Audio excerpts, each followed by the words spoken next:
What's going on, everybody? Welcome to episode 11 now? 11? Yeah, damn. 11. 11. Wow. Episode 11 of the Skunk Ape podcast. Yeah, today we're going to be talking about just what we like to see in breeders, what we think good ethical breeders should be practicing versus what we think isn't ethical, what shouldn't be done. So we're just going to talk about like the ins and outs of breeding reptiles and how to do it ethically and how to not do it ethically. Yeah. Feed your animals. Keep them in the right husbandry. That's... Yeah. No, I mean, there's a lot of guys, I shouldn't say guys, there's a lot of people that do things all sorts of different ways. And that's kind of the tough part of the subject because everybody does something different, you know? I mean, we all have our husbandry, how we want to do things and how we keep things. I mean, there was a time when the late great Brian used to keep his monitors in snake racks. Mm-hmm. But he also learned from his mistakes and changed the way he did things. Why are you guys right here doing that? Sorry, dogs.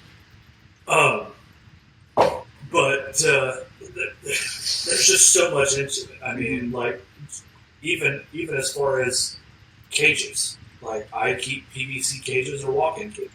You have grow tents. Yeah. I mean, there's a lot of controversy and a lot of different things. Like there's bioactive versus not bioactive. There's snake racks versus tanks. PVC versus tanks. Yeah, I mean, there's so much involved. Yeah. And I mean, even down to what you feed your animals. Like, I guess just a better episode would be just like title would be just comparing the different things you can do to breed reptiles. Like just talking about a lot of different methods that are done successfully. So like we'll talk about like let's talk about racks, like snake racks versus PVC, like with breeding snakes, of course, because obviously there's a lot of controversy with that. Snake racks, I have a love-hate relationship with. I have snake racks. I have snakes in snake racks. But they do a great job. The animal being happy, but at the same time, what's the point of having a pet that's a pet that you can't see? I mean, because most people you have gray tubs, you have opaque tubs, you have black tubs. Some people make the ones that have the little glass front on them.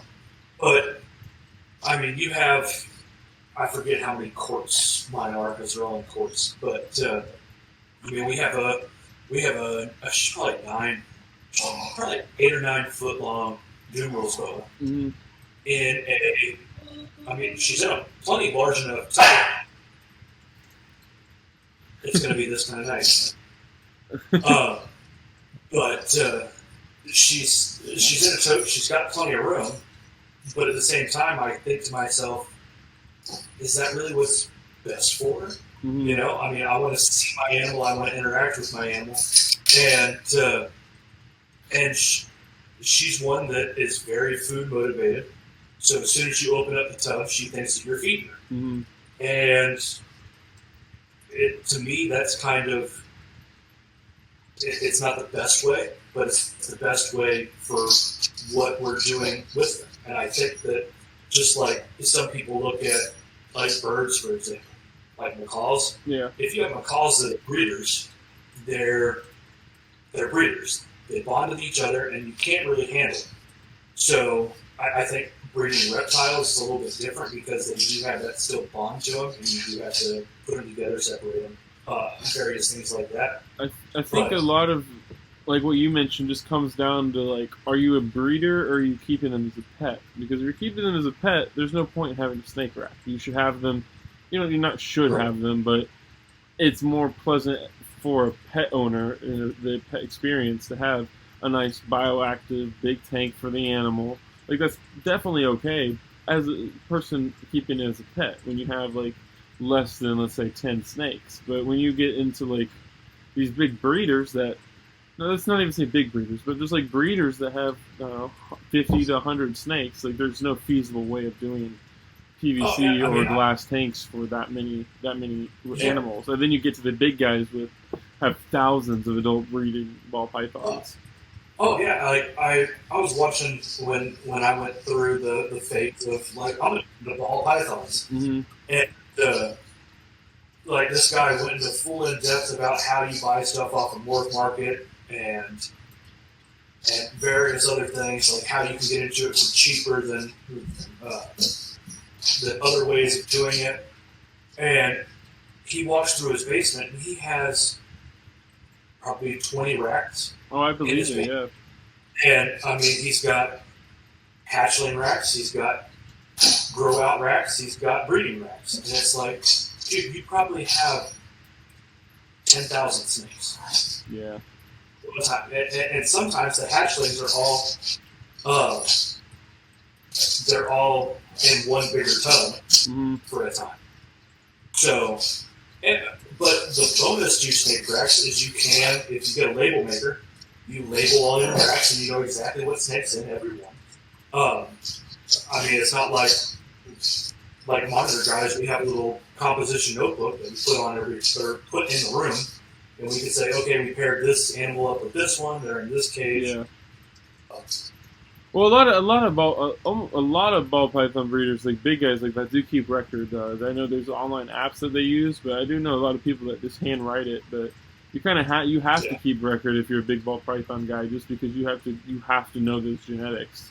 If you want to be a good breeder, at least like if you're making money Yeah. on that, you're keeping record because you need to know what het's being paired to what het, what like Yeah. visuals are going to be made, what hets are going to come out of each pairing.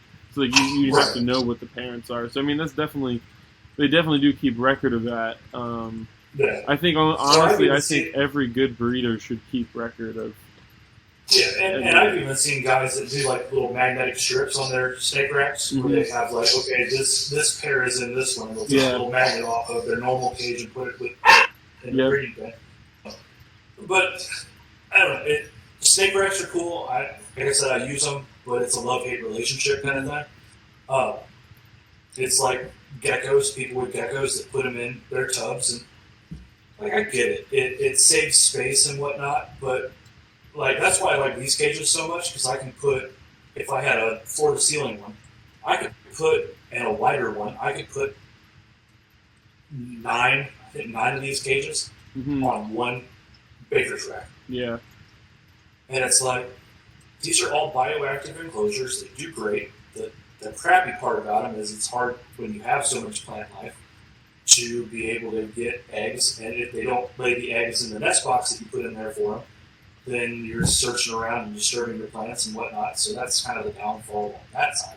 I think there's in my opinion, this is probably going to get a lot of hate, but in my opinion, there's a very, very few reptiles and amphibians. No, just reptiles, because a lot of amphibians do, but very few reptiles that actually do good at breeding and bioactive stuff. Like, I think for breeding, you've got to keep it simplistic. Like, for your geckos, if you just had dirt, all the hides, all the wood you have in there, maybe a couple fake leaves, you would have such an easier time finding eggs. You would have, like, it'd be so much easier for you. And then, like, you keep on? No, I'm not. I won't disagree with you on that. I think it would be much easier on myself. Mm-hmm. But I also look at it as, for one, I'm not breeding that many of them.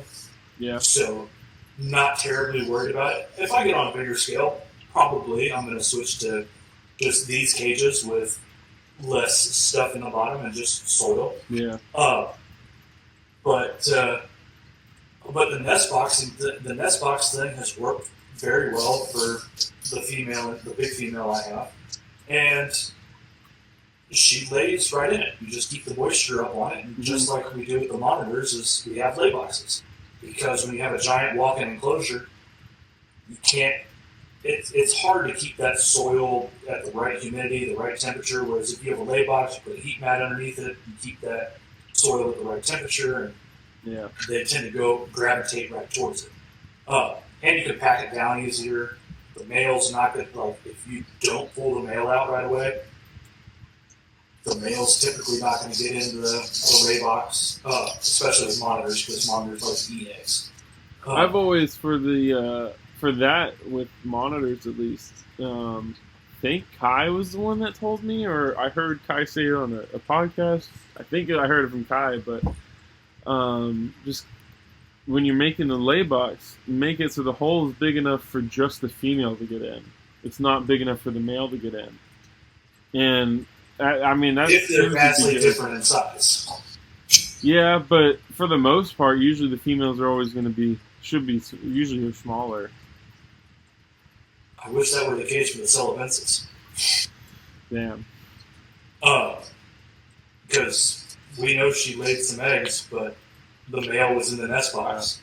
I'm also referring to, like, specifically when I had this talk or heard it, it was in referring to mangroves and Indicus complex stuff. So I know it's probably a lot different. Like, I doubt your bells. I feel like the female is probably close to the same size as the male. No, the lace monitors are. I mean, the male is vastly larger than the female. Oh wow, really? I mean, like a good. I'd almost. I'm going to be generous and say like 35%. Oh if wow, not, maybe a little bit more. I mean, Bruce the Big Bells he's huge. I mean, he's every bit of 7 foot long, and Sheila, she's probably 5. That's a good size. Just the sheer mass of the bells. I mean, he's a monster. Okay. So it would work for the bells then. It does work, and that's what I was saying. We did this.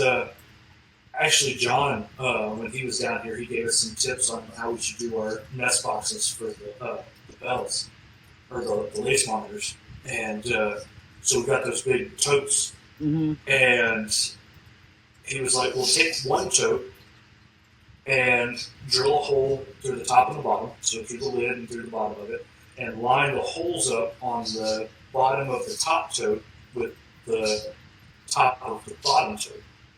So that way, if they kick out dirt or anything like that, or any of the soil, you collect all the soil in there, and then all you have to do is peer in, and you can tell if she's been digging in the top nest box or the top box, because you see that soil that's been disrupted, and you know, okay, she's been in. Now, granted, she doesn't use the nest box all that often, and we have had to rescue the big male bells out because he tried to get in there and got stuck. But that's not good. I mean, he was fine when we got him out, but he's trying to get in there and trying to weasel his way in there, and he's just like, nope, don't fit. Okay. So how do you have the lay bins? Honestly, could you just like describe like how you have the lay bin set up for all your pairs? So the only one that's set up like John was telling us, because at the time I don't think the female Celebensis wasn't up there at the time when John came up. So only the lace monitor was like that, and we're working on redoing all of them. But it's just the 27, I think it's a 27-gallon tote that it's 2 27-gallon totes on top of each other. Oh wow! So you're not even using the 40-gallon totes. You're using smaller ones. So it might be a 40-gallon. It's like the 3 foot long. Yeah, but you can tell. Like 3 4 foot. It might be 3 foot long. Yeah, it might be 3 foot long by 1.5 foot deep. Yeah, that might be the 4. I think that might be the 40-gallon. But now the Celebensis we have in the 4 foot, probably a 4 or 5 foot model. And she does a great job digging down in there. How deep is the substrate in her lay bin? Oh, it goes all the way to the top. I mean, it's every bit 18 inches deep. Okay, wow. And it's just, are you using just straight soil, or are you doing like topsoil sands? What are you doing substrate-wise? Cocoa fiber. Oh, okay. Really? Yeah. Cocoa fiber that's very moistened down and compressed. So when we set up the lay boxes, we compress it down with cocoa fiber and use a cinder block to actually push it down and compact it. But yeah, it's just compressed cocoa fiber. When you compress it down, because I imagine just the cocoa fiber itself won't hold like for them to make like a area to lay, right? Or I'm assuming compressing it makes it. Compressing it makes it a lot better, and like I said, you keep that high moisture content in there, Mm-hmm. and it kind of keeps a nice form to it. I might have to try that for my mangroves. Now for Ackies, with everybody I've talked to about Ackies, and I can't speak because I've never personally got Ackies to breed. That's where you have that real differentiation of, do you do a lay box? Do you just do depth of soil? And you'll see some people that will, you only use lay boxes because then you never have to worry about it. But if you talk to Brandon over at Rare Earth, he does depth of substrate, and he says you take a temp gun, you point it 85 degrees. Wherever it's 85 degrees, that's where they're living. And that's what he does. He just goes down in there and hits it. Wow. And he's very successful with it. And he does the same thing with his, he's got Tristis that he does the same thing with, Chems. Every dwarf monitor species you can think of, that's what he does. And that's where the, somewhat bioactive, because Ackies are really cool because they are all the dwarf monitor species are really cool because they have really big burrows. But yeah, that's where everybody does something different. And when we talk about ethical breeders and whatnot, it's always good. Everybody goes and scrolls Morph Market, right? Because you never know what's out there, you never know what's new. And I don't know how you feel about this, but I know whenever I've bought any animals online, the first place I go is the Facebook groups. Hey, where's the best place? Who are the top breeders to go to about this? And I talked about it on one of the first podcasts. These are the top breeders, okay? Message them directly, talk to them, see where they come from. And the same thing with my leopard gecko, or my leopard tortoise, not my leopard gecko. My leopard tortoise is, hey, who breeds these things? Found a person down in Texas and talked to her for a little bit. Hey, this is what I'm looking for. This is what I want. What do you have available?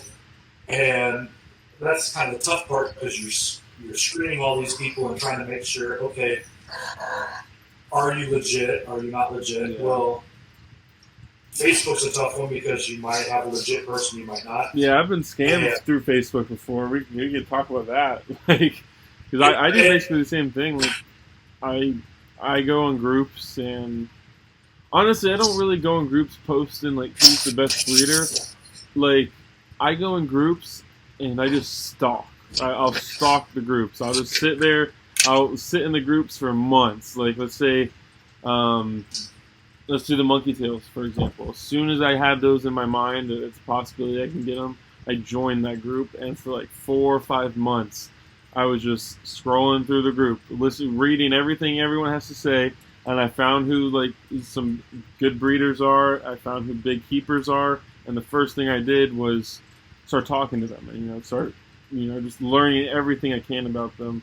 And I didn't buy mine through breeders through that group, so it's a little different. I got mine through just some random person on Facebook, but essentially the same thing for when I want to buy an animal. I've bought in turtles and stuff. I'll get off breeders off Facebook that I found through just stalking turtle groups and finding out who's legit, who's not legit, and now I do business with them regularly. Yeah, and that was the other thing when I got my leopard tortoise. It was okay, you're this person.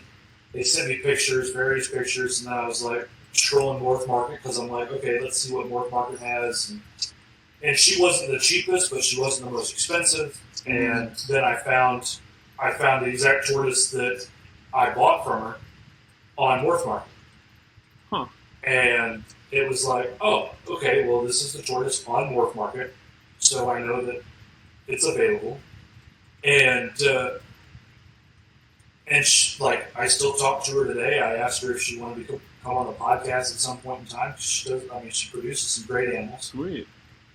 And what was really funny is, I'm part of the leopard tortoise group, and I honestly hate the leopard tortoise group on Facebook because there's this one person that will say that this is what you do, this is what you do, this is what you do, and like everything is contrary to any breeder. And it's like, okay, you don't know anything. Like telling people to put tortoises in tortoise tables and put a tent over the top of the tortoise table. What the heck? Well, everybody says put them in PVC enclosures. Well, PVC doesn't allow them to breathe. I'm like, but they need humidity. Like baby tortoises, all baby tortoises need. That's actually the guy who makes the tents behind me. The whole reason he started making these is because he's a big tortoise guy, and he wanted. Yeah. He was like, dude, PVC is too fucking expensive for me to buy PVC for all these baby tortoises I'm producing. And so he figured he started making these and essentially does the same thing. But, it's there's a lot of idiots on Facebook, lots of scammers. You got to be careful. Like I said, I've gotten scammed through Facebook. I was trying to buy a palmetto corn snake. It was not a legit person, and I lost like $900 total. It was brutal. It was brutal. And it was and that was like the second time I ever tried to buy a reptile online. It was scary. I was like, I'm never buying off Facebook again. That didn't last. Well, and like I remember back in the day of kingsnake.com. Mm-hmm. And it was like you never thought of anything about scammers or anything like that. And it's I mean, I could have easily gotten scammed off of kingsnake.com.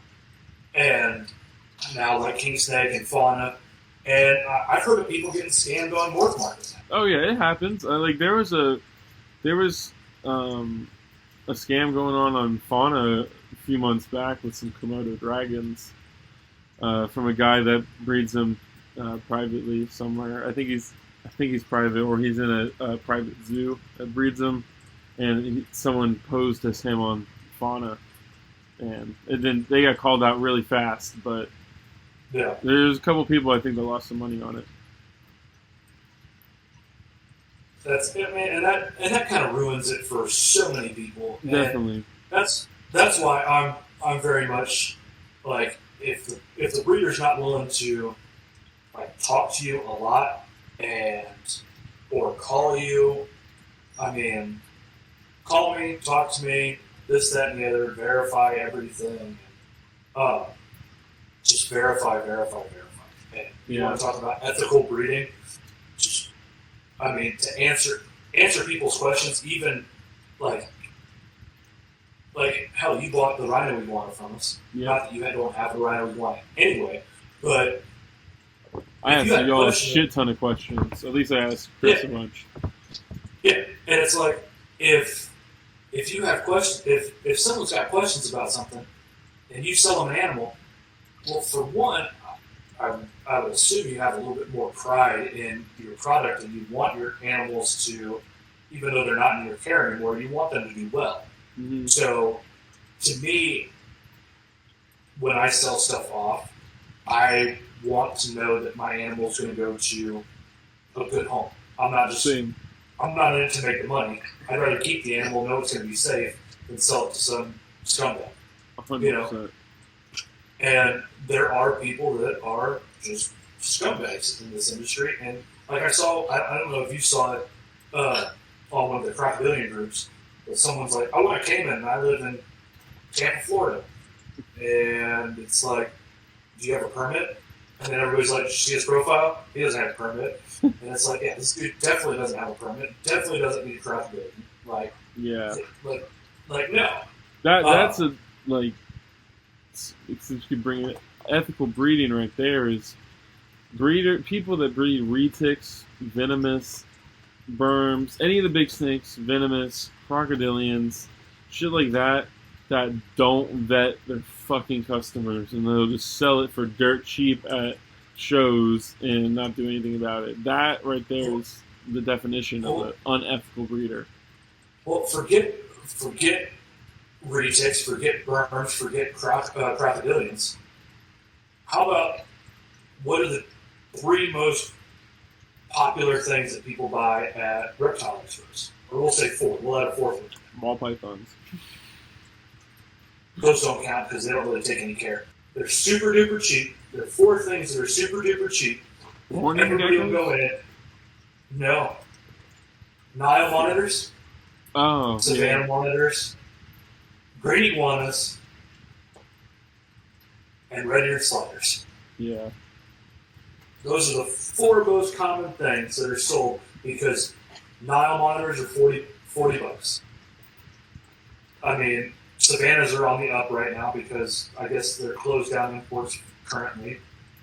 So, Which I don't know. I call bullshit, dude. I don't know what's going on with that. The people are jacking prices for no reason. 40 to $100 for a Nile monitor, 40 to $100 for a Savannah monitor, $20 for a green iguana.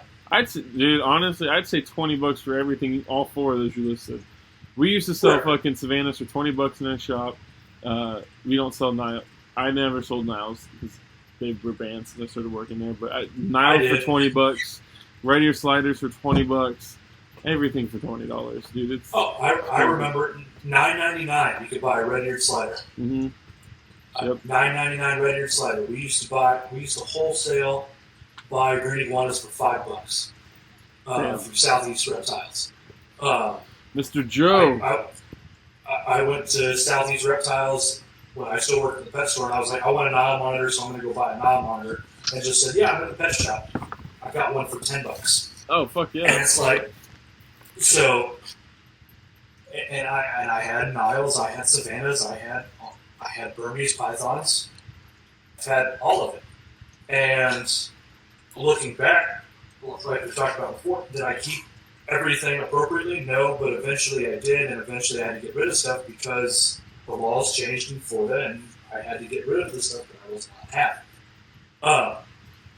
But so people that go and I just want to sell you a reptile, so you go and sell those 4 specific animals, which, with the exception of maybe the red-eared slider, the other 3 are super,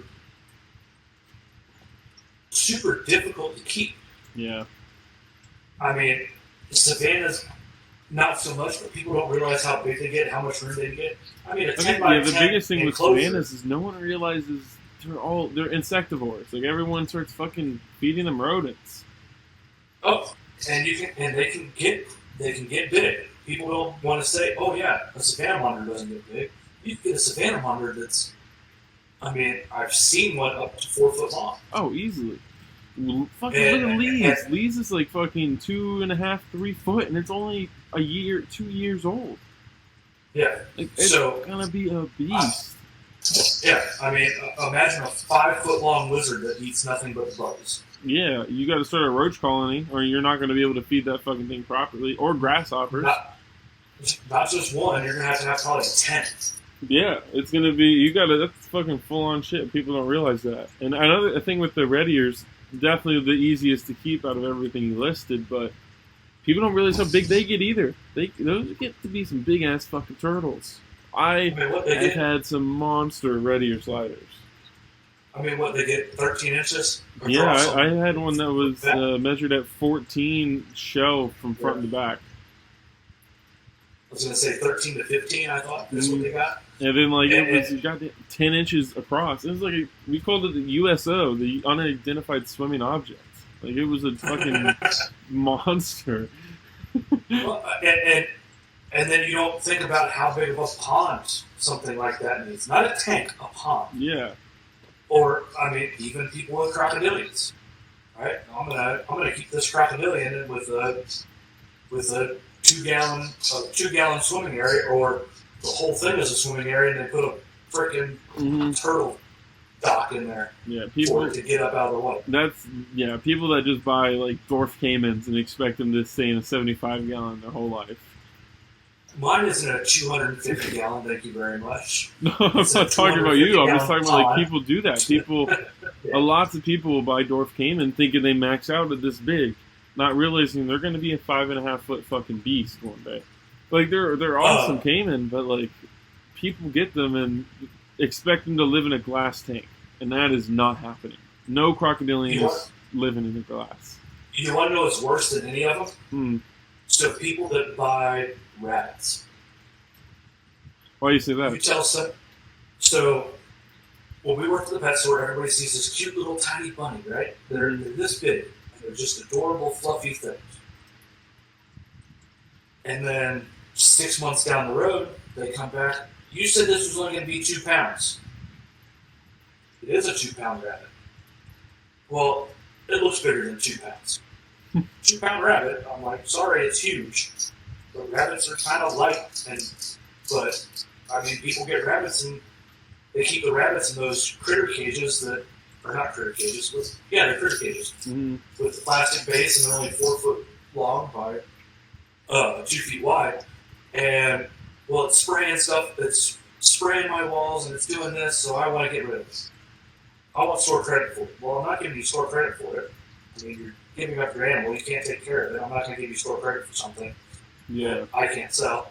And then you call the person with the big snakes and say, hey, I got this rabbit that nobody's ever going to buy because it's too big. And then they come buy these rabbits. So don't ever bring your rabbit back to a pet store because it will more than likely get sold as pet food.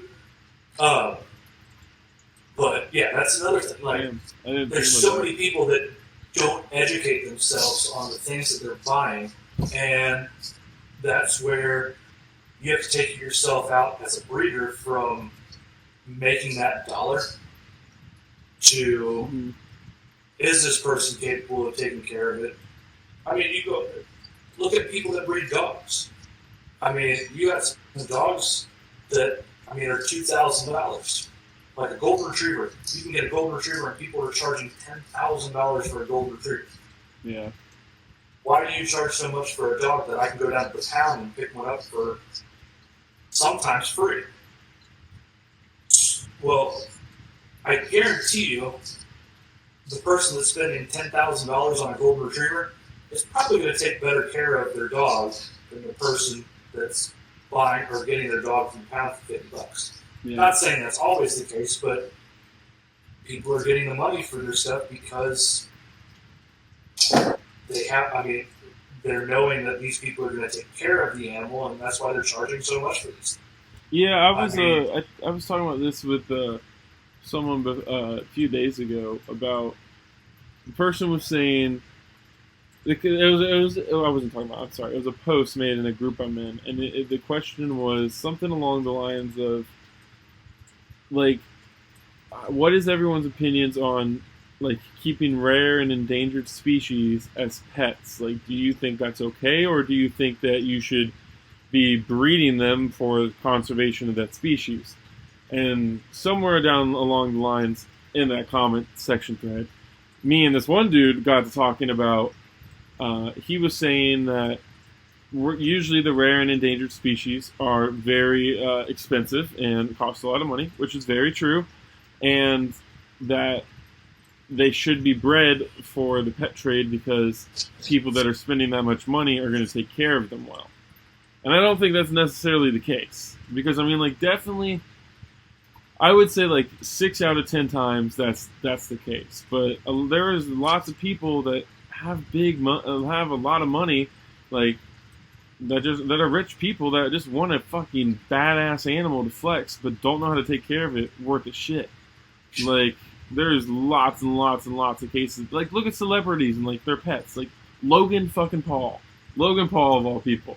He has there's a 30-minute video on YouTube of all the animals that he has bought and then just fucking abused and neglected. He just bought them for views. And they're I had no idea Logan Paul did that. Yeah, there's a ton of celebrities like that. And it's and they're not just random stuff. It's expensive, purebred dogs and pigs and all kinds of crazy shit. And another good example is, I'll bring it up because I'm biased to this. I'm so pissed about this. I'm not pissed at the seller or anything. The seller's a great dude. But the person that bought it, the fucking albino bluetail monitor was sold for $70,000. Got put into the hands of someone that just wanted to buy it because it was fucking sweet. The only one in the world, badass animal. Paid $70,000 for this animal, and if I remember correctly, it died within a year or two. It was put in, the person had no idea what he was doing. Had no idea how to care for that animal. And there's been all kinds of stuff like that, especially with the reptiles, some crazy rare animals that have just been put in the hands of people that don't know what they're doing. And it's sad. And granted, like I said, 6 out of the 10 times people know what the hell they're doing. They're going to take great care of that animal, but you still got to vet your animals. Just because your animals are fucking have a $10,000, $5,000 price tag doesn't mean that you don't have to vet your customer. Yeah, and I'll even go. I mean, I'm gonna talk about Wes, and he's gonna give me shit for talking about it. But dude, the guy is awesome at what he does. Like, and I've been talking to him so much recently. He does some crazy shit. And he's one of the top water monitor breeders that I know, but he doesn't really promote a lot. And he'll be the first one to admit I'm not the biggest fan of the reptile community. Like, and that's fine. You're allowed to, and like even to the point where I was like, hey man, I want you on the podcast because I know how great you are. And he's like, yeah, no, I listen to your podcast. It's a great podcast. If I was ever going to be on a podcast, it would be your podcast. He's coming on one day. He doesn't know it, but he's coming on. Mark my fucking words. I'm not gonna push it with Wes. But it'll happen. I mean, he's so good, and I think he's kind of the reason why we're talking about what we're talking about today, because he made a post on Facebook, and he's just like I said, he's a great dude, and he'll help you out, and I mean, he'll give you the shirt off your own back, or off his own back, and he knows a lot about water monitors. And he definitely is super low key though. Like you were saying, he doesn't promote much. I was talking to him the other night, and the fucking water monitor projects he's working with, it's not just sulfurs, man. Like he's got some the coral albinos. Yeah, like it's not just coral albinos that you've been talking. I thought like not that coral albinos aren't cool. They're guru coral albinos. You left that part out, dude. That is fucking huge. I mean, like he's working with some crazy shit. Yeah, I mean, he's got T pluses, T negs. I mean, he's got awesome stuff. Yeah, he's got some beautiful fucking monitors. He was sending me pictures. And it's not like, gorgeous. It's not just water monitors. I mean, he breeds tortoises, and it's like I had asked Chris. I was like, "Hey, man, I want another tortoise, and I really want a redfoot." He goes, "Talk to Wes." I was like, "Wait, Wes breeds tortoises?" He goes, "Yeah. Where do you think my mom and dad got theirs from?" I was like, "Somebody that wasn't Wes." And they're like, "Yeah, well, Wes does this," and it's like, okay. And he's just, I mean, the guy's killer when it comes to this stuff, and like I'm lucky enough to take care of two of his animals here, the two Celebenses, and they're awesome. But we have 3 of his sulfurs up here. Oh yeah. And they're just, I mean, they're gorgeous animals. And like, I don't know. Mike Stefani. Love Mike Stefani to death. He's a great guy, and he produces some great water monitors. But I tell you, the sulfurs that Wes has, I mean, they're gnarly. I think Wes is a great breeder. Like how just willing he is to talk everyone through it, and just the animals he has are fucking amazing. And same with Mike. I haven't even bought anything from Mike, but I have a friend who goes to Mike for a lot of questions, and he's always there. I've talked to him a few times before, and he's a great dude. And he produces some. My favorite thing he works with, Mike, is the coming eye. Like he produces some beautiful coming eye. Oh yeah, he does. And then is he still doing the Mertens? Yeah, he still does Mertens, I think. Yeah, those are. You want to talk about a really cool monitor? Mertens are awesome. Yeah, like love to get into Mertens, just don't have Mertens kind of money. But yeah, he's. I mean, and then you want to talk about awesome nesting sites. Mike Stefani's got the best nest box there is. That one that sits off the back of the enclosure. Yeah, that's sweet. They have to crawl through the tube to get into. And, I mean, he makes some of the nicest enclosures out there. And the crazy... And you want to talk about the real skunk ape? I think it's Mike Stefani. He's he's like a little Sasquatch. But I mean, he's an awesome guy. I've talked to him a few times. Chris knows him really well. He tried to trade us some breeder sulfurs for one of the Spencer eyes that we have, and I'm like, no. But I was like, we already have enough sulfurs, and we don't need more currently. Yeah. What are some breeding practices you do, whether it's with your animals, with your customers, or both, that you think just like that not many other people do, that like you think, I don't know, just what's something that you like to do for your animals or for your customers that not many other breeders are doing? I don't know that other breeders aren't doing, but I'm not. Well, like you got a great deal on that rhino iguana because it had a nipped tail. Mm-hmm. Well, if the animal's not perfect, we don't like to sell it, But it was one of those things, you wanted it, you knew everything about it, we talked to you about it, and you were totally fine with it, and you got a hell of a deal on that rhino. But it's selling an imperfect animal when you know it's not perfect. Definitely.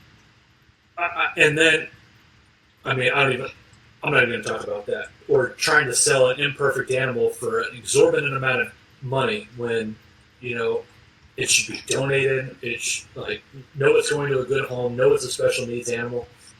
Like I had a veiled chameleon that would not chase down crickets. Like, it would not go after crickets, would not do anything. It was like it was blind or it couldn't track. Huh. So I had to hand feed them crickets. And it was the most annoying thing in the world. And I was like, I'm not breeding you. I'm not doing anything with you. You're pretty to look at, and that's what you're going to be until you die. Yeah. And that's what happened. He ended up a short life. How do you feel about, along the lines of selling, fucked up animals? How do you feel about people selling, misidentified animals just to get a higher price tag? Maybe not, because I know you may not know, certain locality shit, in separate worlds, but, mislabeling captive bred versus not, and trying to get that higher price tag. Doing that, I mean, selling a wild-caught animal as captive bred animal is probably the worst thing you can do. The only other thing that I think the only thing that I would say that's equally as bad as that is, and you know how I feel about this, and I think some of our listeners know how I feel about this, is hets. Mm-hmm. I could say all day long that something's a het for something else. It's non-visual, it's non-this, it's non-that. I think with the exception of, the champagne het pieds, the ball pythons, they have a little bit of pied-ness to them. When did you get those? I don't have any ball pythons. Oh. Yeah. Ever. I might be getting one in August. And then that's going to cause a whole shitstorm because then I'm going to have to start getting my bamboos and my pastels and get some bamboo pastels, which are really freaking cool. Or bamboo xanthics, and it's going to, I hate that you just triggered me on that one. I hate you for that. But there's very few things that are visible in hets. So the 66% het to this. I will never ever buy an animal that's het for anything. What if it's genetic? What if it's got shed testing, proof that it is this het? Would you then? Yeah, if you have that. Okay. I was even looking at. I was watching a video on at one of the big reptile shows. This guy was a green tree python breeder, and he had all of his animals tested for Nido. Oh, what is it? Yeah, And so he had all of his animals tested, and they all tested out negative for nidovirus. Great, because that's the other downfall with wild-caught animals is I could get a wild-caught green tree and have a whole bunch of captive bred that have no nidovirus, and the wild-caught one comes in, and now all my snakes have it. Yeah, you're fucked. You're so fucked if you get nido in the collection. It's incurable. Hey, stop! Yeah. Fucking Cat? Yeah, he's fucking using the grow tent as a scratching post. Well, don't get a cat, don't get a dog. There you go. Stick with reptiles. But yeah, hets are one of those things that, like I said, at most reptile expos, you're not going to get a shit. Nobody's going to give you a shit test of something. Yeah. You know, so this is a het clown. Okay, well, it's not a visible clown, so I believe you about this much. So, like I said, the 66% het, the 50% het, no. If it's not visible, I don't want it. Yeah, and I'm not gonna.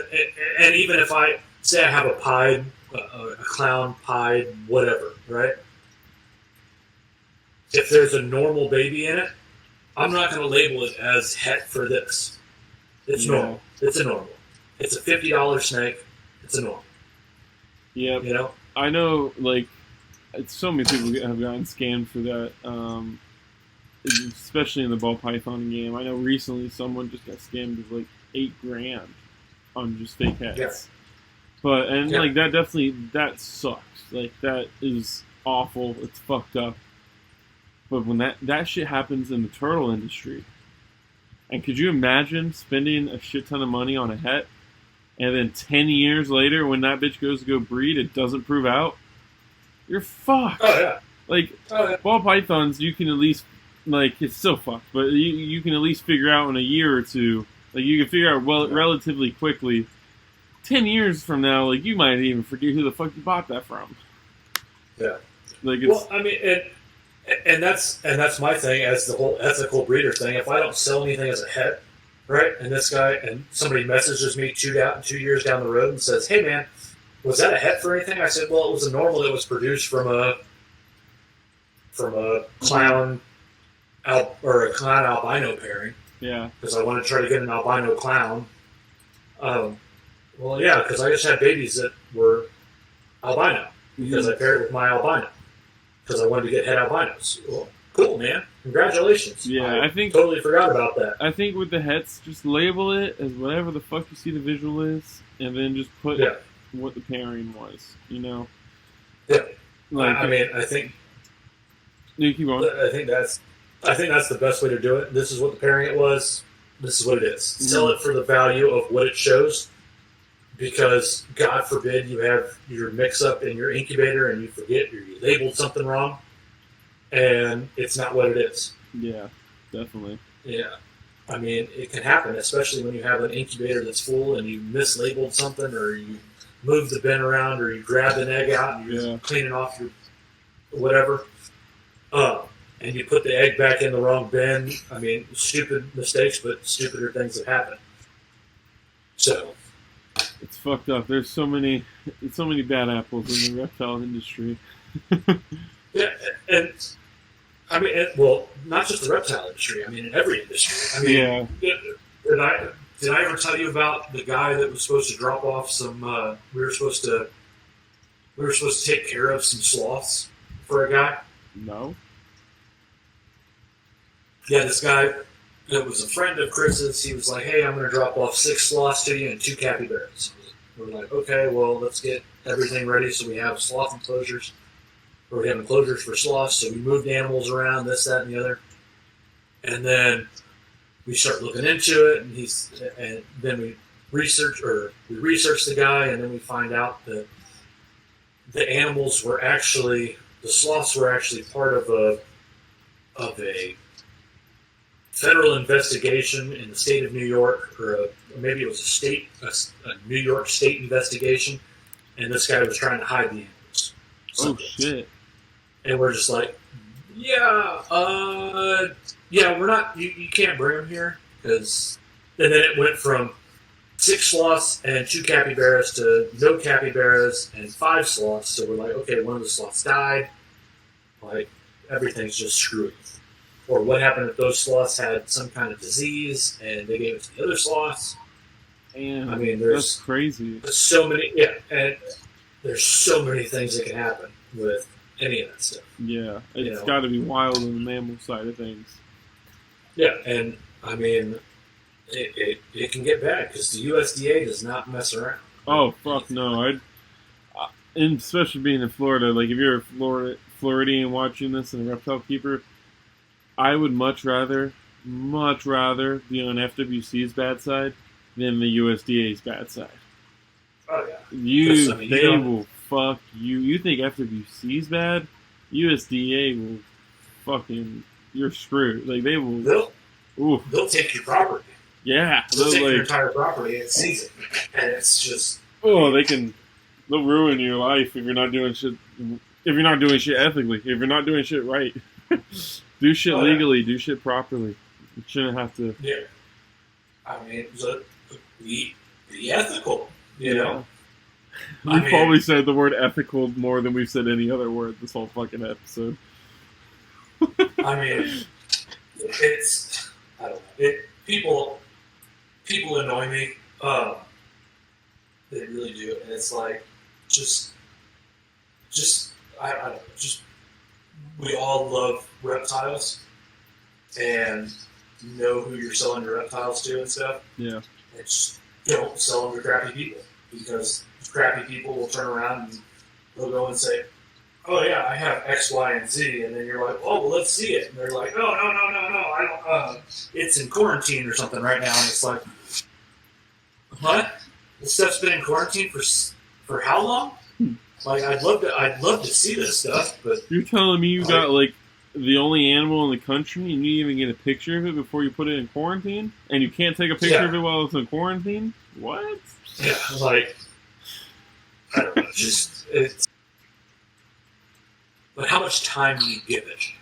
That's the true question. I know. It really depends. I know there's it truly depends, like on the person. I mean, a year down the road, I'm not going to replace something. I mean, I think it depends on the animal. To be completely honest with you, for me, I say about a couple weeks. Like if it dies within a month, I'll replace it or give you a refund.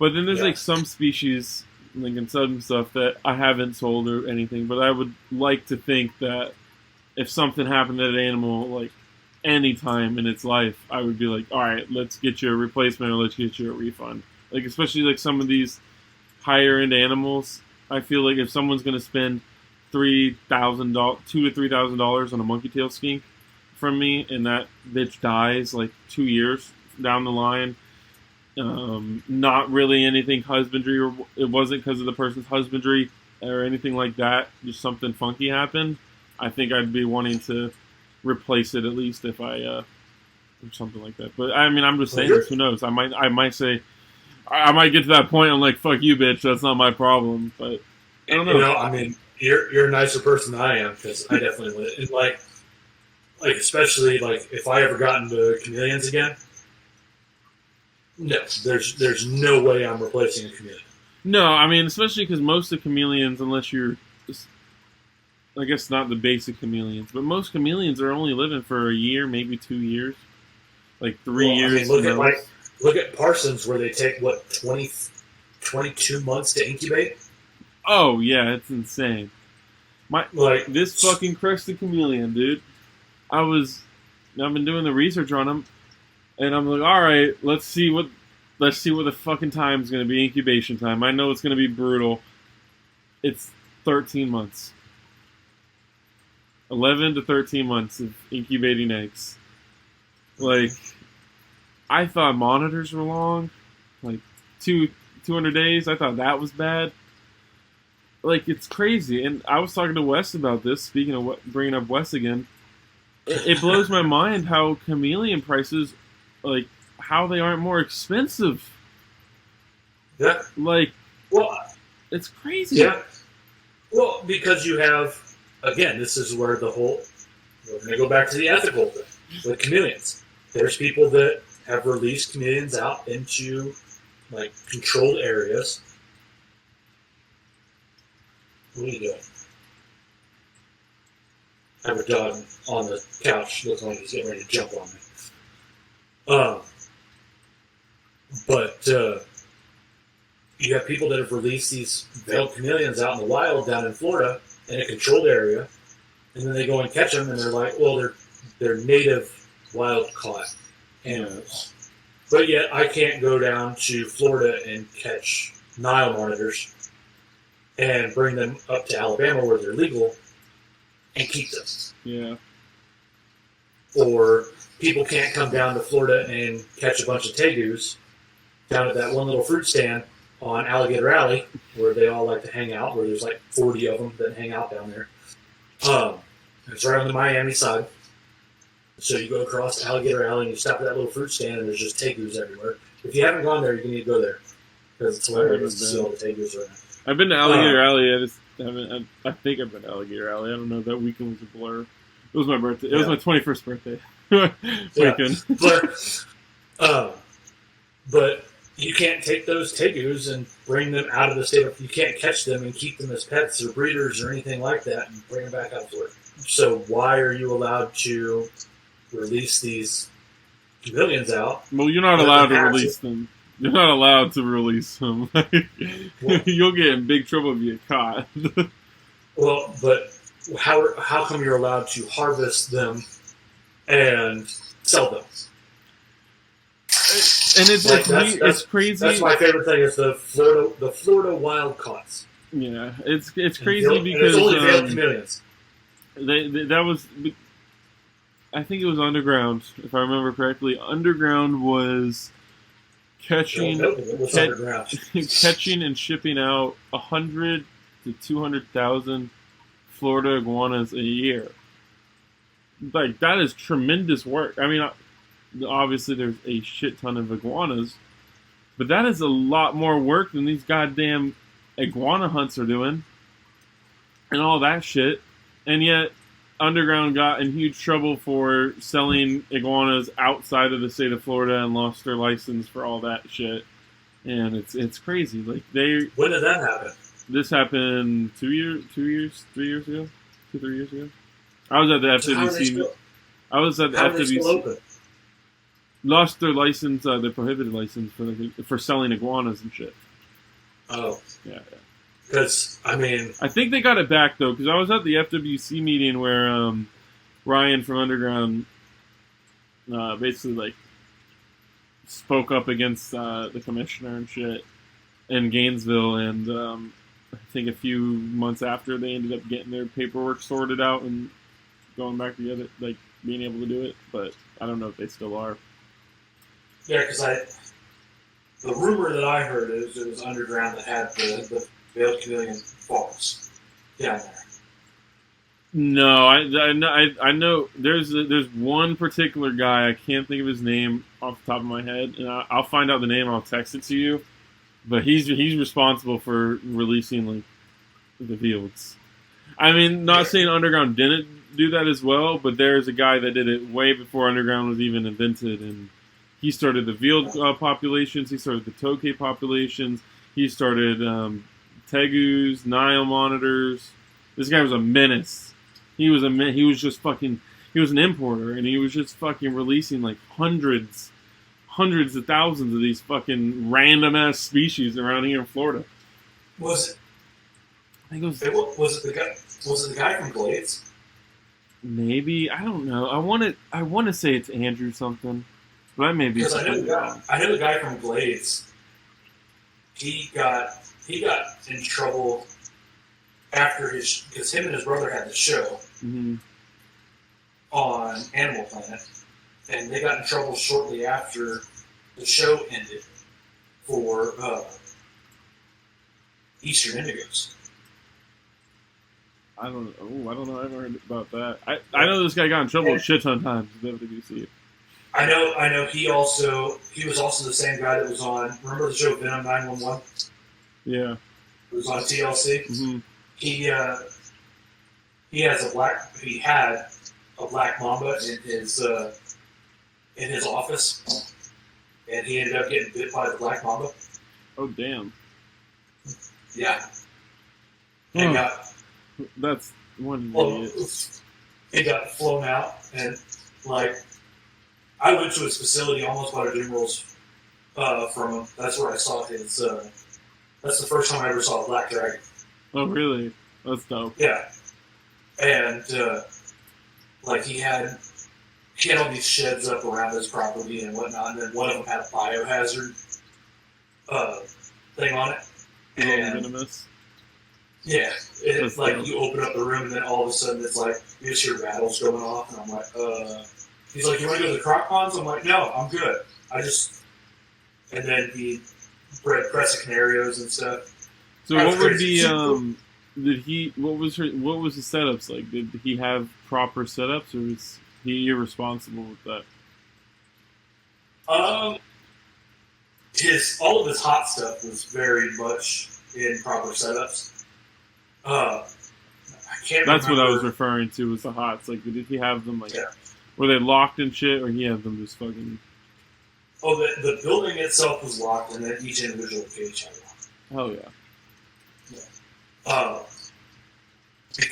And I think that was because he got in trouble with the black mamba cage after he got bit by the black mamba. Doesn't surprise me. So I have seen a black mamba up close and personal, and it was also not exactly. Man, cool. we gotta convert you to like some hots. You don't gotta own them. You gotta like hots. They're a fucking awesome snake. Don't get me wrong. I love hots. Like, I think copperheads are beautiful snakes. Mm-hmm. I think that hots themselves. Well, I told you I would love to have a mangrove snake. That ain't a hot. That's a pussy hot. That's like a fucking hognose snake when people refer to them as hots. Well, that's what I would have. But I don't necessarily want any of them. The only thing I wouldn't want to have is like a beaded lizard or a Gila monster. There's not one. Like, if you had to choose one venomous species, front fang venomous species, what would you choose? Albino monocle cobra. Good choice. They're cool. I just think they're cool. Yeah, they're cool. They're beautiful. But again, it's where I'm at. Like, I have a 5-year-old that helps me feed stuff. Mm-hmm. Nothing about me wants to have a venomous snake around. Yeah, we've talked about this before. Like, I fucking love venomous. I fucking love it. And ever since I could remember, all I wanted to keep growing up in my life, up until it was all I wanted to keep my entire life was venomous snakes and crocodiles. Or crocodilians. That's all I wanted to keep. And that was up until about 2 years ago. And I don't know what happened. It was like I woke up one morning and it was just like gone. Like, my passion for venomous was gone. Like, I still love them. Like, if I get my permits, you'll definitely see hots in my collection. But it was just like, why? Like, why do I want to keep these? Like, it was just like all of a sudden, there's like the fear of getting bit just got to me. And I think I got just so passionate about about monitors, like the Indicus complex specifically, and turtles, that I had never had an interest about any of those things before. And it was almost like those two filled the whole gap for venomous. So it's just like, now all I want to keep is Indicus, crocodilians, and turtles. But if I had my permits, I would definitely have a badass collection of venomous. But I would definitely not go as crazy as I would want to. Like, you talked to me like 3-4 years ago, dude. I'd want a whole fucking 5,000 square foot building with just hots everywhere. Every species you can think of. Well, and it's like Justin, for example, my buddy Justin. He'll go out and Chris will do the same thing. Chris on Chris's property, he's got sheet metal sitting out there. And he picks them up and he's like, I wonder if I found a rattlesnake. Or I got a timber rattler up here. And I'm like, I don't know. To me, hots are kind of like motorcycles. Like, they're super cool, but I don't want to die. Yeah. And I do love finding wild hots. I do love when I'm herping. All I want to find is fucking hot. It's in Florida. Yeah. All I want to find is a hot, or an indigo. Those are the only fucking things I want to find. Well, I don't know. Like I said, to me, it's like riding a motorcycle. It sounds cool in theory, but I also don't trust myself enough to be safe around them because I'm very much the guy who wants to boot the chute, and I would try to boot the chute and get bit and lose a limb. Yeah. I mean, like, I would love to have, like, another hot that I would love to have is like a rhino viper or an eyelash viper. Those are sweet. There's cool stuff out there, but again, I think you can get equally as cool stuff and not get hots. Yeah, like, I would say there's a lot of people like to say venomous are some of the most beautiful snakes out there, and I used to agree with that until, like, I will always say, like, I think iridescent snakes are beautiful. So, like, all these big pythons, almost all of them are iridescent, especially when you get into the dark ones like Bolins and sunbeam snakes and Mexican burrowing pythons. They're so iridescent, but I think the green tree pythons and emerald tree boas are like, in my opinion, some of the prettiest snakes of all time. Yeah. Well, I mean, look at Brazilian rainbow boas. Mm-hmm. I mean, that's a great looking snake. Colombians look better though.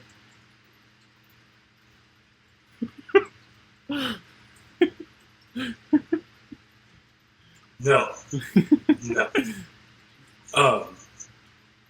But yeah, there's way too many cool stuff. There's too many cool things out there, and animals that you'll never see. That there's no real reason for me to think that I need hots. So, like I said, with the exception of a Mexican bearded lizard or a Gila monster. So if I feel like we may have had this conversation before on a podcast, but I'm sorry, viewers, if you've heard this before. But so if that's how you feel about venomous and you don't want to own them because basically they're cool but they can kill you, why do you own crocodilians?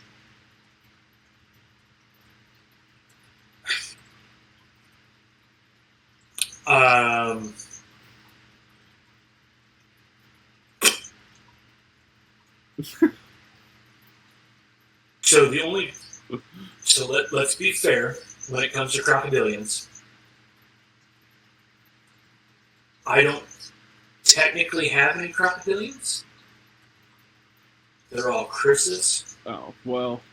Oh, I mean, I guess, I don't know if the Cayman's mine or not. I don't know how we decided that. Chris got it. And it's just like, here, you wanted a Cayman, here's the Cayman. Not saying that a 6-foot smooth front isn't going to hurt you when it gets big, mm-hmm. but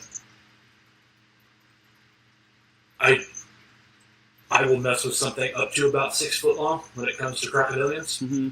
And then I'm kind of like, I don't know that I want to mess with it. Even the big morlets that's here, like, Chris is out of town and I'm feeding all this stuff. So you basically like feel the same way. You just like you don't want because yes, a 5 to 6 foot crocodilian could kill you, but nowhere near as easily as a 13-foot salty, 13-foot Nile, 10-foot Cuban. Like that's going to kill you a lot easier than a dwarf crocodile or a Chinese alligator or a dwarf caiman. So freaking rattlesnake. Yeah, I mean, so I feel that makes a lot of sense. So would the morlets be the biggest? What would be the biggest species you'd feel comfortable owning yourself and working with? We'll say with yourself and one other person helping. this is going to sound completely ridiculous, but an American alligator. No, that doesn't sound ridiculous at all. I mean, they're probably the easiest fucking crocodilian to work with. Well, they're also like, people always ask, what's the difference? Like, you always see in groups, people always ask that don't know anything, what's the difference between a crocodile and an alligator? How do you tell the difference between the two? Mm-hmm. And so you know how to tell the difference between the two, but then you realize how much more badass a crocodile is than an alligator when you've dealt with an alligator and you like wild alligators, mm-hmm. and dealing with a crocodile is leaps and bounds more amazing than an alligator.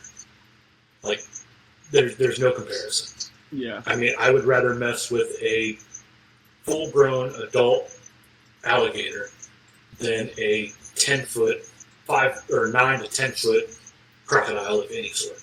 100%. And like the it's mostly down to the athleticism of a crocodile. Mm-hmm. They're just. You want to hear something that'll give you nightmares? No. Well, I'm going to tell you anyways. It's already bad enough when you have a 4 foot more or less crocodile that's in a 500-gallon pond. Well, my buddy, and you open up the lid that's secured down and this, that, and the other thing, and he mm-hmm. pops himself almost completely out of it, like jumps out of the pond. That's awesome. And you're like, how? My buddy is obsessed with Cuban crocodiles, and as soon as he gets his property and all of his enclosures set up, he wants to create a Cuban crocodile army.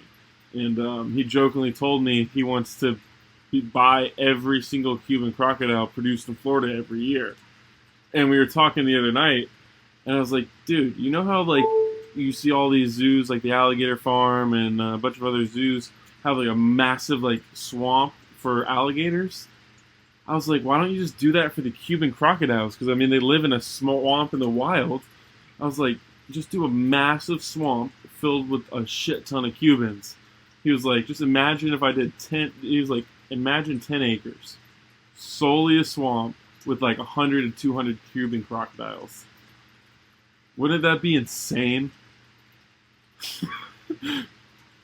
Like, you go over, like, someone pisses you off, dude, you just put them in the middle of the swamp, you're like, have fun getting out. Like, that would be nuts. That would be the craziest, most intimidating, most badass thing in your backyard ever. I don't think you could outdo that.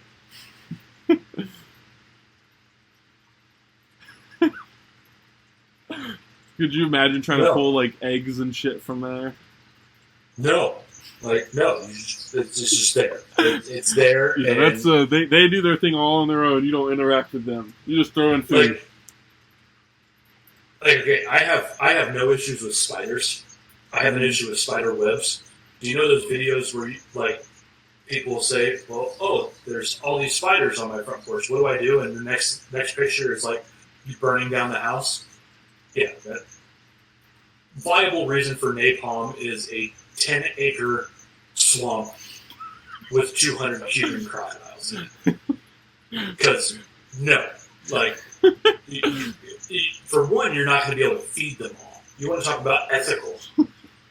No, I think you could easily do it. Like, you just throw in, you do 10 acres with 100 Cuban crocodiles. You're going to have a crane that drops in a steer? Like, no, you just get a big-ass herd of cows and let them breed and do their thing, and then you just have a whole ass ecosystem. They're fucking up the baby cows that get born. Whenever there's not babies, they'll, like, attack the adults. That would be like some Lake Placid shit. Betty White over there hand feeding these fucking Cuban crocodiles. Oh man, that would be something I would love to see in my lifetime. I don't think he's gonna do that, but that would be. I doubt he's gonna do that. But someone watching this, if you make a 10-acre or bigger Cuban crocodile fucking swamp, I better get invited. I want to fucking see this. Let me film a YouTube video there. I will happily fly a drone over and just watch what happens, because I have a feeling they'll all climb on top of one another, and because they're pack animals. Yeah, dude, imagine seeing like 50 Cubans galloping full speed at you. Oh, that is so scary. I would shit my pants. That is a thing of nightmares. Yes. Jesus, why would you do that? But then again, I always said that if I really wanted to, I would just dig a moat around my house and fill it with Cubans. Those would be the perfect moat crocodiles. You think? I think so. I think they'd be a lot more like. I get it. A big salties or Niles would be sweet, but could you imagine like they're just laying on the bank and they fucking gallop like 50 feet from the bank, dive into the water, and they're just like jumping at you from the other side? Well, that's my problem. Is I'm afraid that they'll gallop out of the moat and be sitting on my front porch. Like I can handle the alligator in my swimming pool. I'm fine with that. But the Cuban crocodile, like open up the front door, and at my storm door there is a Cuban crocodile. No, good. I am good. Yeah. Or like, okay, you're from Florida. I'm from Florida. People showing the videos of, yeah, I have a fence in my backyard, and that's going to keep the alligators out. Well, what the hell is that? But seeing the alligators climbing the chain link fence, and people freaking out about that, I'm like, in your case, you'd say the Cuban will just jump right over the fence because that's what a Cuban would do. But I mean, yes, Cuban's a crocodile, but I'm just thinking about how, like I said, how agile crocodiles are in general. Mm. Dude, like, more of a reason not to go to Australia. I think that's more of a reason to go to Australia. Seeing wild salties would be... Going to Australia is a dream for me. Like, I would love to go to the Northern Territory. Let me go fucking chase some bells and some salties. Yeah, I mean, I've finally come to I want to go to Australia, mm-hmm. But I also have that everything wants to kill me in Australia mentality. See, that's growing up. Australia has always been a dream spot for me, and it's been like a dream spot for a couple of my other friends. And they're just like, "Oh, it's a pretty place. I want to see kangaroos." And growing up, like ever since I was a kid, next time we have Mitchell on the podcast, we can ask him. The reason why I want to go to Australia is because they have the top 5 most deadliest snakes in the world. They have saltwater crocodiles. They have crazy shit in the waters. Like, the deadliness is why I want to go to Australia. Blue ring octopus. Well, now that I'm older, I'm like, shit, dude, they have mangrove monitors. There's, like, little spots where you can find other indica stuff, and Australian green trees are fucking gorgeous. Drop dead gorgeous. Like, I would kill to go to Australia and go herping for... Let me go herping in Australia for, like, a month, and... I'd rather go to South Africa and go herping. Yeah, see, I don't think there'd be anything in Africa that I'd want to see herping besides like Nile crocs. Cape-banded white-throat monitors. Yeah, I would like to see. I would like to see the Cape Coral cobras. Maybe some of the cobras out there, but get chased down by a black mamba. Yeah, that would be fun. Actually, I'm not gonna lie, I would fuck with the mambas. Get chased down by a Cape buffalo. I don't think. There's really not. I think Australia is the number 1 spot I want to go herping. I think number 2 would probably be like Indonesia area, and then number 3 is like South America. Doing that lazy the lazy zip line. Awesome. That would be so sweet. I saw that and I'm like, people I could not take with me because they would not end up at the end. I'd be diving on monitors. I mean, I'm not going to lie. I'd probably see something and be like, oh, I need that. And jump on it. So, I mean, I think none of us would make it back to the end, and then we'd get lost in the wilderness And then, we would But, figure out a way to tame down the wild monitors and teach them to hunt for food for us. It would be like I see some of these people that I follow that live in like Indonesia. I'm like sometimes I'm like I fucking wish. Like the reptile side of me is like I wish. Like these motherfuckers are waking up and going in their backyard, and there's just like a casual. Oh, there's a reticulated python. Oh, look, there's a blue tail monitor in my backyard. There's a fucking like anything else. Like there's just wicked shit over in Indonesia, and they're just in people's backyards like green anoles are here in Florida. Or hell, what is it? You go to is it Thailand? Yeah, that park. The water monitors just sit on the banks of the river. Yep, it's crazy. And they'll steal your food. Yep. Or they're like ducks. Did you see the video of that restaurant where the guy drags the big water monitor out by its tail? Mm-hmm. It's crazy. It's like, it'd be so cool. So cool to go there. Okay, guys, we definitely need you guys to start watching the podcast more so we can have destination trips to all these different places and see us do stupid stuff in Indonesia and Thailand. And it'll be fun. The Skunk Ape YouTube channel. Yeah, the Skunk Ape Worldwide. The Skunk Ape vlogs. Yeah, right. Could you imagine that? That'd be crazy going to Australia and stuff and seeing you jump onto a salty. I'll jump on the back end. I mean, I got no problem dealing with the not so business end of a big crocodilian.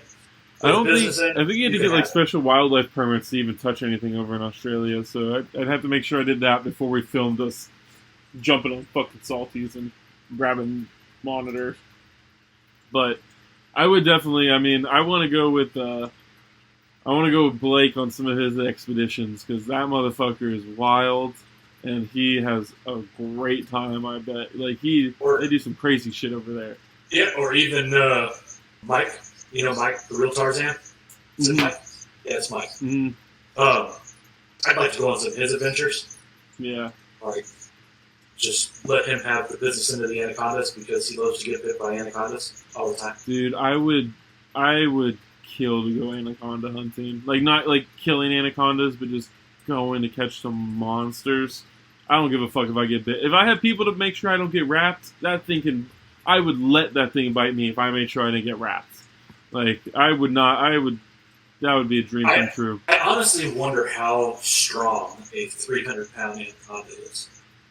Oh, it would kill you in a heartbeat if it wraps you. Well, but that's what I'm saying. I wonder how many people it would take to hold.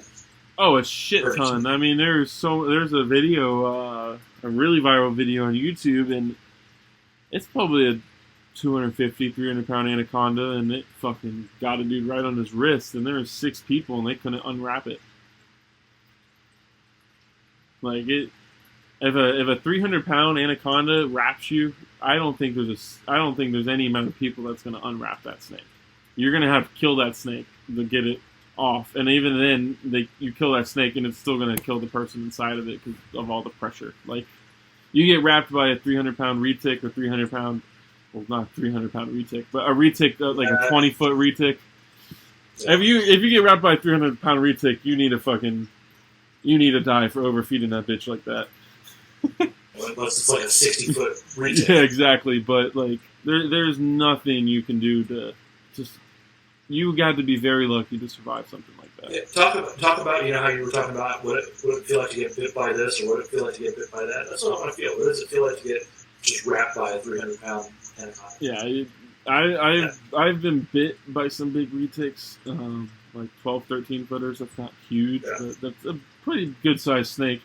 And I've never been bit and wrapped. I've definitely been like accidentally choked out by retics and big snakes before.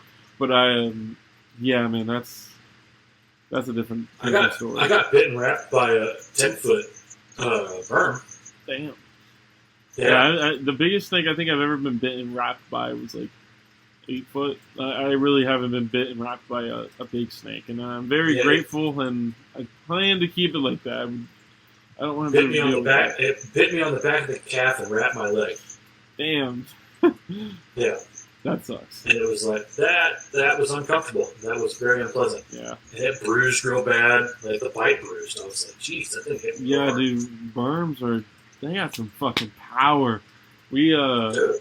we had a 13-foot big old, probably like a 12, 13-foot big ass hypogranite, and we fed her a rabbit one time, dude, and she hit it so hard, she literally like fucking shattered it. Like you could hear the bones break when she fucking like hit it right in the head. Like that skull got crushed on impact. It was insane. It was a frozen thawed rabbit. It wasn't a live one, but you could still hear the bones crunch the second she hit it. It sounded like someone took a wooden baseball bat and just fucking hit it as hard as they could against a wall. It was gnarly.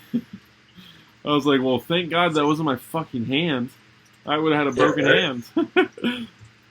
Yeah, the bite to the back of the calf did not feel good. Yeah, I can't imagine. That probably hurt like a bitch. No. Yeah, it was not pleasant. And I don't know why that snake was. I still don't know why that snake was that angry. Worms can just be like that sometimes. Like usually they're pretty chill, but sometimes they're just like in bad moods. They don't want anything to do with anyone. But a lot more calm than retics are. I'll tell you that much. Yeah, retics. Yeah, retics are just. I've never been around a retic that was not angry. We had. I say this is the one that fucking bit me. Funny enough, was probably the calmest retic I've ever worked with. He was a purple albino. His name was Helios, and he was a sweetheart. He was a fucking pain in the ass to get out of his cage, but not because he was bitey, just because that motherfucker wanted to run and rap against every fucking branch. So it was hard to pull him out because he's like a 12, 13-foot retic, and trying to wrap around everything like he's a little fucking green tree python, using every branch to curl around. So, but like your cat is scaling your grow tents.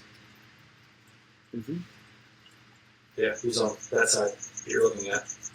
What are you doing? Oh yeah, there's a. Oh, there's a ledge there. Yeah, there's a little ledge. I just set up cinder blocks. I was like, what? He's scaling the grow tent? Yeah, I just saw him at the top, like the top level there. I was like, what are you doing, Titan? He's about to fucking try and jump to this other one, I bet. Oh, you might see something funny happen off screen. But he was a sweetheart of a retic. Yeah, he was super calm. Like, took him on his head. Wasn't head shy. You could pet him. All this jazz. And like we would take him to birthday parties. But every other one was I've worked with. They're fucking assholes. I try to avoid them, like I do venomous snakes.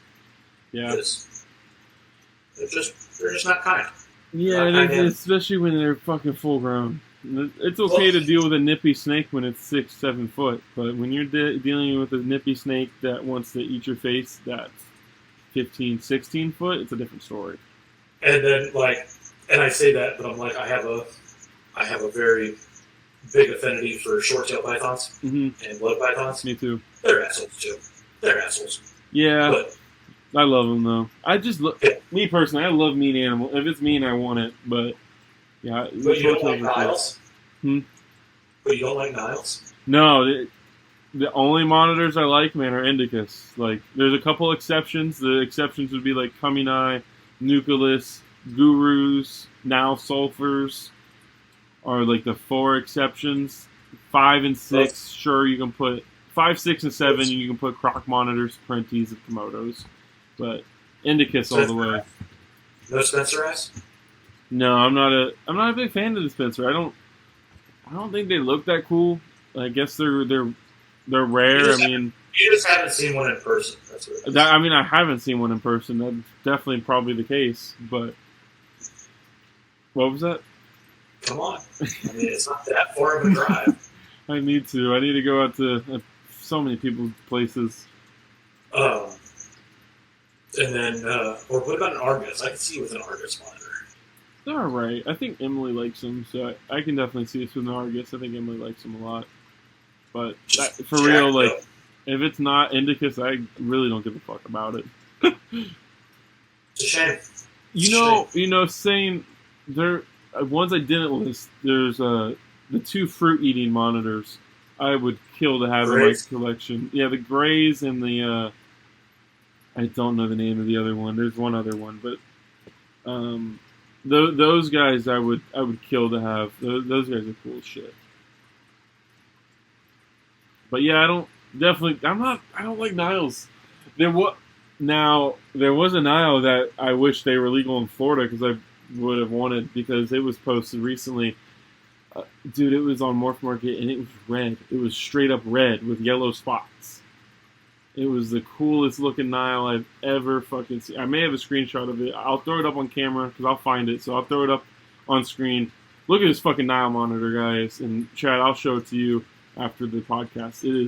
It's nuts. It's so wicked. Like, I've seen blue ornates and like the greenish blues, but this thing was straight red. Have you seen the melanistic ones? Yeah, I've seen the melanistic one. Same thing with Black Dragons. Like, it's just an all black lizard. It's not that cool. Like, I like pattern. I like color. I don't like it all washed out. Like, I'm not a big fan of the all whites either.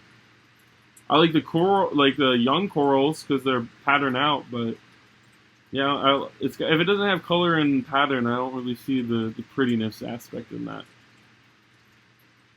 That's okay. Your opinion doesn't matter right now. I get that about so much shit. I mean, the Colombian rainbow boa is that. I get shit about not liking box turtles, not liking wood turtles. There's a lot of shit. I have very unpopular opinions. Yeah. Yeah. For some reason, I have now a crap load of aquatic turtles. Thank you. They're awesome. You're loving them. I know it. I have 15 now. I'm quickly catching up to you. So what do you have? All the baby commons? All the common snappers, 3 Florida snappers, and the 2 cooters. Oh yeah. Yeah, I just brought all of my yellow bellies over to my buddy, except for one. I'm so pissed. I went out to the ponds this morning. I fucking saw one yellow belly that must have been hiding when I grabbed all the rest.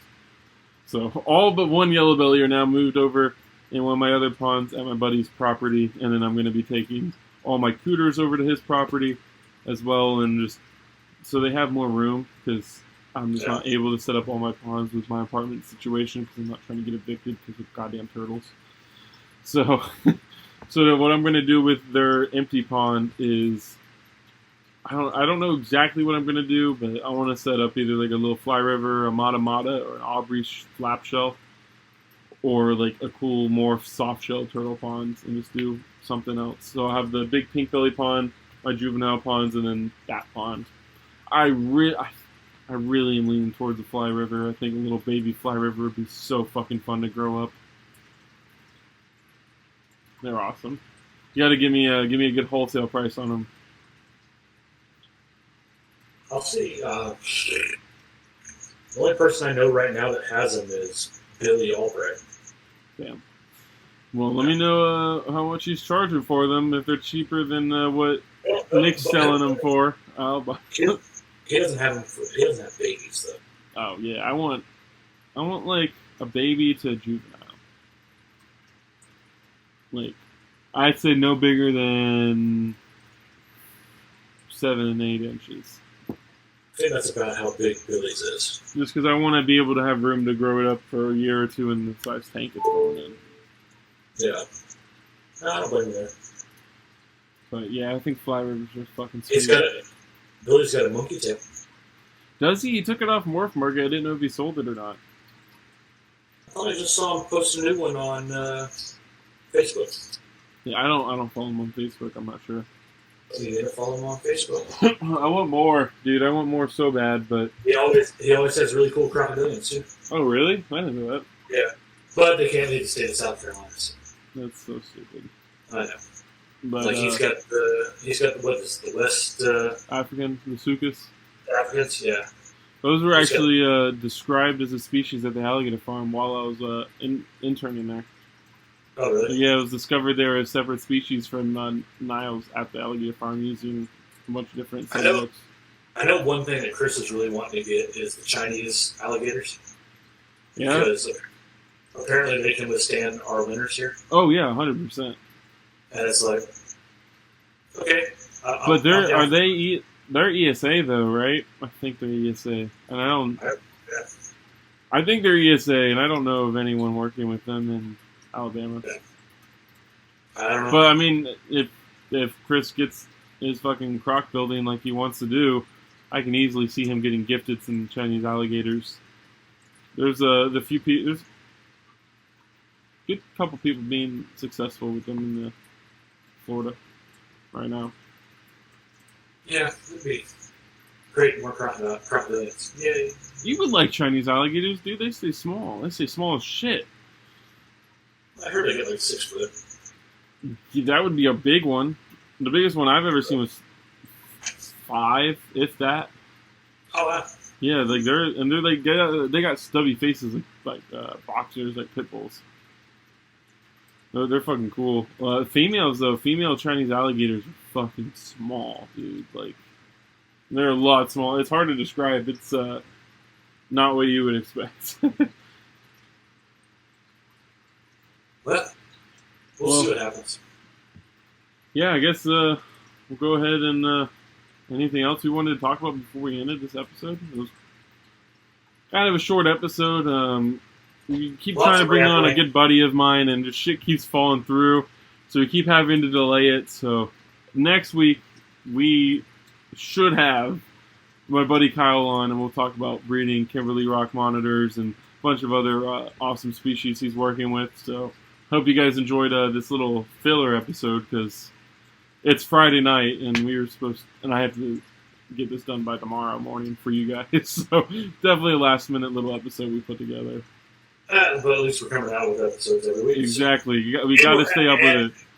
And we're having fun with it. That's exactly. the best part. Exactly. We're having fun. Whether or not everybody else is having fun, I don't know. But yeah, I mean, as long as we have episodes coming out, that's all that matters. I mean, some episodes are going to be better than others.